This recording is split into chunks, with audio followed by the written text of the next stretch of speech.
기상 위험에 처한 기후 악당 국가 대한민국의 청소년입니다. 우리나라는 세계에서 네 번째로 온실가스를 많이 배출하고 있는 기후 악당 국가입니다.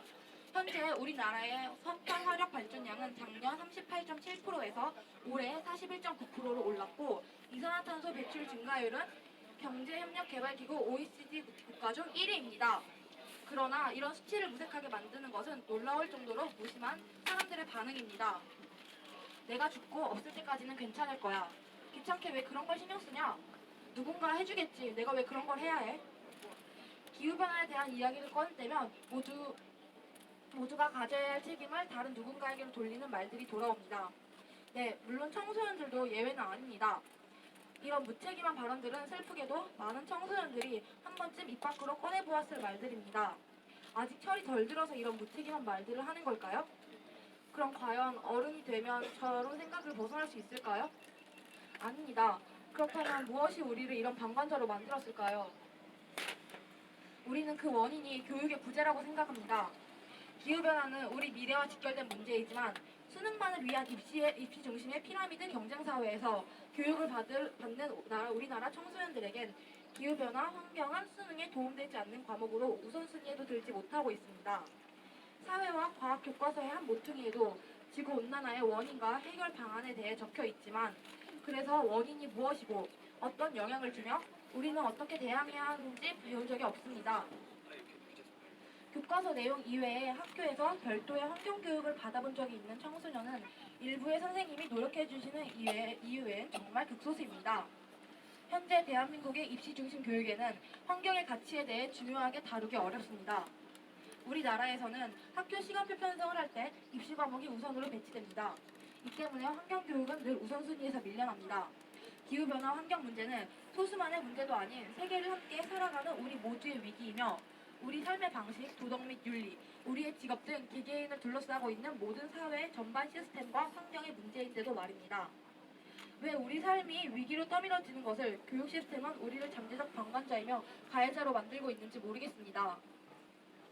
뿐만 아니라 생태계에 대한 이해를 바탕으로 학문적, 기술적 방법으로 교육하는 환경교사 또한 전국에 몇몇 되지 않습니다. 그리고 점점 줄어가는 추세입니다. 2009년에 201명, 2018년에는 31명으로 9년 사이 6분의 1로 줄었습니다.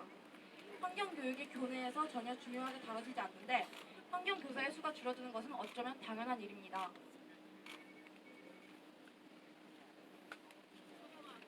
교와 행동 지침을 우선적으로 보급하고 있습니다. 대표적인 예로 호주는 교육의 가치를 환경 보호에 초점을 맞추고 미래 지향적 요인과 행동의 관련성을 인식할 수 있도록 환경적, 사회적, 문화적, 경제적인 요소를 고려합니다. 한국도 2013년에 환경교육진흥법을 제정하여 국가와 지역사회의 지속가능 발전을 목표로 환경 보전과 개선을 실시하는 교육을 위한 법률을 만들었습니다. 그렇지만 제정된 법률과는 상반되는 모습을 보여주고 있습니다. 서울의 환경교사가 단 한 명밖에 없다는 것, 이것이 한국의 현실입니다. 환경교육 로드맵이란 것도 있지만 그 노력을 안 하고 있는 것이 너무나도 분명히 보입니다. 우리나라의 기후변화 교육은커녕 환경교육 기록만 보아도 우리가 태어나기 전에 환경교육에 대한 논의를 시작했지만 확실한 체계를 잡지 못했고 입시를 위한 교육 시스템을 만들면서 환경 과목은 등한시되고 있으며 심지어 학교에는 이를 담당할 선생님도 안 계십니다.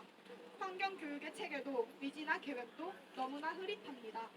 왜 교육청은 기후변화에 대해 적극적으로 교육하지 않습니까? 기후변화가 지금 당장 닥치고 있는데 우리의 미래는 멸종되어 버릴지도 모르는데 그 위기 속에서 왜 우리는 입시만을 위한 교육을 받고 있는 겁니까? 진정한 교육의 목적이 무엇인지 학생들 개개인의 행복과 바람직한 사회를 위한 교육은 어떤 역할을 해야 하는지 잠시 멈춰서서 고민해봐야 할 지점이 분명함을 전하고자 합니다. 우리는 현재 공교육의 교육과정을 폄하하여 비난하는 것이 아닙니다.